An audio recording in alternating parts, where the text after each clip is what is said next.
இது நிறைய பேர் கேட்டிருப்பீங்க. செம்பருத்தி இது வந்து இப்போ வெட்டி விட்டுருக்கோம். இதில் வந்து பூச்சி வந்துருச்சு. அந்த மாவு பூச்சின்னு சொல்லுவாங்க செம்பருத்தி பூக்கு. அதுக்கப்புறம் இது வெட்டி விட்டதுக்கப்புறம் எவ்வளோ ஹெல்த்தியாக எப்படி வந்திருக்கு பாருங்கள்.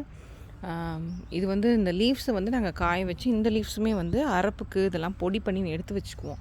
ஸோ நாங்கள் ரெகுலராக ஷாம்பு யூஸ் பண்ணாலுமே இந்த செம்பருத்தி லீஃபில் வந்து ஒரு தடவை குளித்தாலும் அந்த ஹேர் வந்து அப்படியே அடர்த்தியாக இருக்கும். இந்த செடி மாதிரியே இந்த செடி பாருங்கள் எவ்வளோ ஹெல்த்தியாக இருக்குது. அந்த மாதிரி இந்த ஹேர் வந்து அவ்வளோ ஹெல்த்தியாக இருக்கும். அப்படி இருக்கும். நான் இப்போ வீடியோ சொல்ல என் வீடியோ ஒருத்தவங்க பார்த்துட்ருக்காங்க. அவங்க யாருன்னு காமிக்கிறேன் பாருங்கள். நம்ம பேசுகிறதெல்லாம் வந்து கேட்டுட்ருக்காங்க பக்கத்துலேருந்து. மேக்ஸ். ஸோ இது வந்து ஸ்டார் ஃப்ரூட். இந்த வீடியோ நிறைய தடவை போட்டிருக்கேன். ஸ்டார் ஃப்ரூட் பிளான்ட் இது ஃப்ரூட் வந்ததுக்கப்புறம் இது கண்டிப்பாக நாங்கள் இது வீடியோ போடுறோம்.